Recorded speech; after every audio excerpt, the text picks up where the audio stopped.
to trigonometry. Today we will learn what are these trigonometric ratios. Okay, introduction to trigonometry. This is the topic today. Today we will learn what is the trigonometric ratios. Okay, and how they have actually what is the link with the circle. And here I have taken a right angle triangle also. Here it is right angle triangle. Let me name it as A, B and C. So I have taken right angle triangle to the right side and one circle with 4 quadrants. This is quadrant 1, quadrant 2, quadrant 3 and quadrant 4. Let me start with the 0 degree and this is 90. So when you put a D scale over here, this is 90, this is 180 and plus 90 if you do it is 270 or 360 degree. That means one complete circle we take.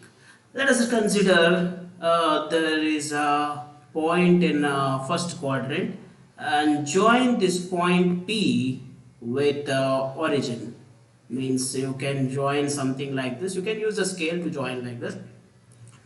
This line is making some angle, like this one is 0 degree, when it is vertical it is 90 degree, but when it is slanted like this we have some angle theta. Now to find this theta we should know what is the hypotenuse. This is your hypotenuse or the radius, you can say the radius of the circle. O to P is the radius of the circle, OP equal to R. So this is the radius of the circle and then P at a distance R from O. Now where does this T ratios come from? Now what I do here, I just take a perpendicular from P to this initial line. It is for 0 degree line. I draw a perpendicular, let us name it as Q. Now when I draw the perpendicular, so here we got a right angle triangle, same like this right angle triangle I got. Let us suppose this is theta over here. I got a right angle triangle same like this. Now what I should find is what is the length OQ and what is the what we call this one perpendicular PQ. So to find this base and perpendicular, first I would like to find the perpendicular.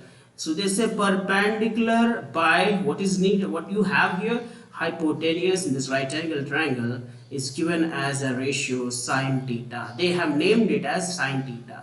Perpendicular by hypotenuse. We know the hypotenuse, that is R. Perpendicular is PQ. So here we have a sine theta. So simply speaking, R sine theta is your PQ.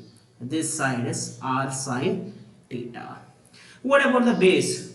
When I have a base upon hypotenuse, this is what another T ratio, trigonometric ratio, and finding the base upon hypotenuse, that is cos theta. They have named it as cos theta. So that means your base is OQ is upon R is equal to cos theta. So then you got OQ, this is Q, okay? OQ is equal to R cos theta.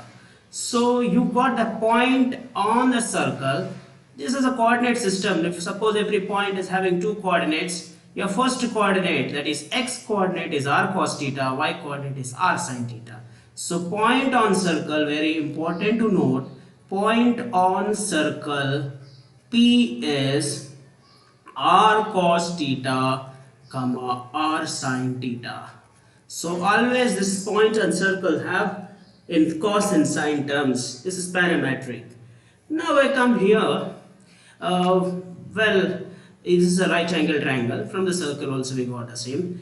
For the right angle triangle, suppose the hypotenuse is a h and this is a base and this is a perpendicular to the theta. So you know that sine theta is equal to perpendicular by hypotenuse, as you have mentioned over there. Cos theta is base upon hypotenuse, as we have derived, and point on the circle we got.